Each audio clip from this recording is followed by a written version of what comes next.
This news is funded by viewers like you. Please support our work at democracynow.org/give. Israel intensified its attacks on Lebanon and Gaza over the weekend. In Lebanon, Israel launched its heaviest bombardment to date on Beirut and the city's southern suburbs. In Gaza, Israel ordered more than 300,000 Palestinians in northern Gaza to flee ahead of a new Israeli offensive as the official death toll in Gaza nears 42,000. The numbers are expected to be actually much higher. Israel's latest mass evacuation order came on the one-year anniversary of the start of its brutal war on Gaza following Hamas's attack on October 7th. Almost 1,200 people died in that October 7th attack, and about 250 people were taken hostage, of which some 100 remain in Gaza, though many of them are believed to have died in captivity. Vigils are being held across Israel today, with many calling for a ceasefire in Gaza. On Sunday, I reached the Israeli peace activist Maoz Inon. He lost both of his parents, Bilha and Yakovi Inon, in the October 7th Hamas attack. His parents lived on a kibbutz, a farming collective just north of the Gaza border. They were 78 and 76 years old. Maoz Inon has spent much of the past year calling for peace. He recently wrote online, quote, "True security will only be achieved when the other side also enjoys security and stability.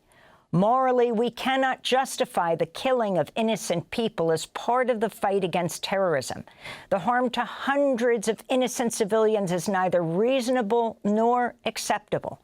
These efforts should bring an end to the war in Gaza, return the hostages, end the occupation, and achieve a political security agreement alongside reconciliation." Maoz has spent the last year working side by side with Palestinian activists. He recently met with the Pope, and he also had a side meeting when Israeli Prime Minister Benjamin Netanyahu addressed a joint session of Congress. He and our guest coming up, Aziz Abu Sarah, addressed Democratic Congress members who refused to attend Netanyahu's joint congressional address. We spoke to Maoz Inon just after he addressed one of the largest gatherings yesterday in Tel Aviv. Maoz, thank you for joining us. Our condolences on this first anniversary of the death of your parents last October 7th. Can you share your reflections, as you did on the stage in Tel Aviv that you've just come off of, on this painful day? We must move from thoughts, from prayers, from crossing our fingers for the Israelis and Palestinians. We must move to action, because everything I've seen coming happened, and even worse. And if we won't start act now, we're gonna miss this year, which was the most bloodiest year in 100 years of conflict. But it can be so much worse. And the numbers of casualties, the amount of suffering, of destruction can reach to a place we cannot imagine, like we could not imagine October 7th, the day before. So we must move to action, and we must do it now. And we must stop debating who's right and who's wrong, if I'm pro-Palestinian or pro-Israelis. If you want the conflict to end, you must support the peacemakers. You must force an immediate ceasefire. You must force a dialogue to release the hostages and Palestinian prisoners. And the world must force a dialogue between Israel, to Palestine, to Lebanon, and the region. Maoz, can you tell us about your parents?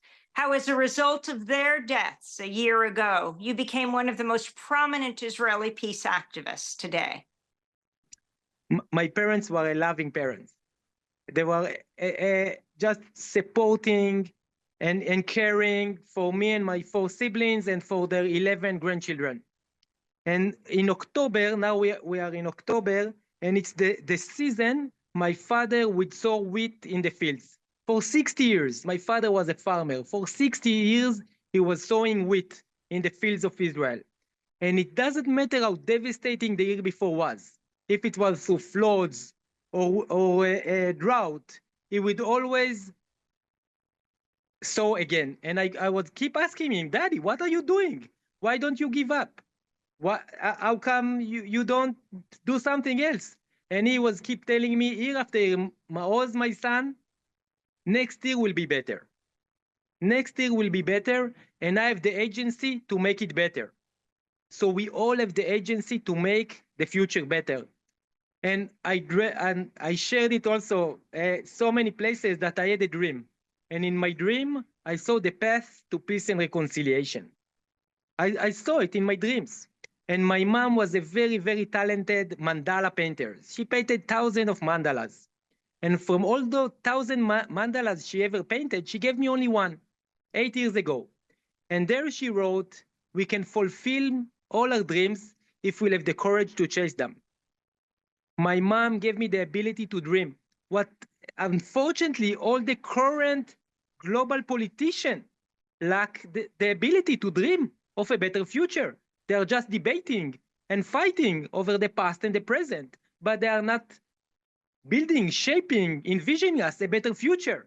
So my mom gave me the possibility to dream and the courage to chase my dream. And this is what I'm doing. I'm continuing their legacy. This is how they raised me. Maoz, early Sunday, an Israeli strike on a mosque in Gaza killed at least 19 people. Meanwhile, massive explosions have rocked Beirut, marking the most violent night of attacks since Israel started its military offensive against Lebanon late last month. Peace, many fear, is less attainable than ever. What do you think have been the biggest roadblocks to a ceasefire? What is needed now to end the bloodshed? Amy, we are at the footsteps. We are at the footsteps not of a regional war, of a global war, I'm afraid. But we can choose to hope over beyond this precipice to a better future. And we need to start dialogue with our enemies, like the European nation, the founders of the EU proved, between Italy and France, Germany and Belgium, Holland and Luxembourg, only a few years after the Second World War, where they were fighting among each other and killing 10 millions of each other, they realized that the only way to prevent the next war is making the enemies of the past into the partners of the future. This is humanity legacy. But I don't know, those who believe in war, they are naive because they have been failing again and again and again.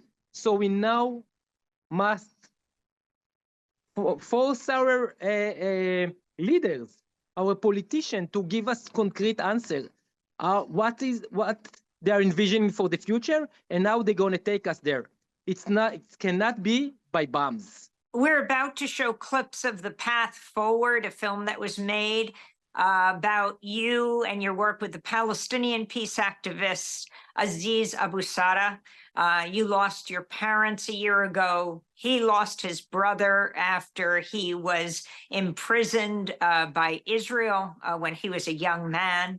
The activism and work you've done together, he reached out to you right after your parents were killed, ultimately meeting with the Pope, addressing Congress members who refused to be there in the joint session of when Netanyahu addressed the U.S. Congress? It means the world to me. It means the world to me because we are modeling, Aziz and I, but so many other Israelis and Palestinians, so many others, we are modeling a radical reconciliation. We are modeling a radical, better future. So, and we see how it's being spread. What does it mean to you that President Biden continues to send billions of dollars worth of weapons to Israel, to Prime Minister Benjamin Netanyahu? And he also said that he's crossing our fingers for us, for the hostages. I'm not an American citizenship, so I cannot criticize your leaders. And it's not about blue or red, Republican or Democrat. If the American people and Biden administration are such a good friend of Israel, how can they explain that Israel today is as weak as ever? We are as weak as ever. All our borders are breached. The society from the inside is falling apart. And the hostages are left to die in Gaza. So if your actions are not effective, it's not a reason to give up. And it's definitely not a reason to keep doing the same thing. It's a reason to change your action. And this is what you must, President Biden, you must change your action. You must force a ceasefire. Where does ending the occupation fit into this? That's a must. Of course, that's a must. There are two people between the river to the sea. There will be no security and safety to one without the other. There will be no recognition and acknowledgement to one, if not to the other. If there will be no equality and dignity to both people, there will be to none. So that's a must. This is something that, again, so we are waiting. Maybe at the last 3 months of his term, he will push for a UN Council resolution to force the end of the occupation. So now is the time to do it. How many of the hostage families feel the way you do? More and more. And again, I can give you numbers of hostages families. I can give you numbers of bereaved families from October 7th that are keep approaching us and telling me, Maoz, we are standing with you. Maoz, you are right. You are right from the first time. And the only way, now the discourse is changing to understand and acknowledge that the only way to bring the hostages back is to stop the war. That's the only way. And we'll stop the war, and then they will be able, Hamas will be able to give them oxygen and water and food. And then to start a negotiation. But military pressure is killing them. What gives you the most hope as you stand after addressing this largest venue in Tel Aviv on this first anniversary of the death of your parents? I think that we start shifting the discourse. And this is what's needed, to shift the discourse from war to peace.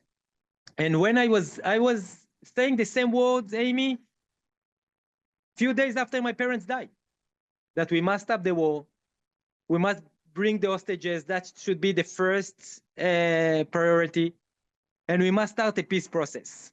This is what I was saying from day one. But at the beginning, no one was willing to listen to me, in Israel and overseas.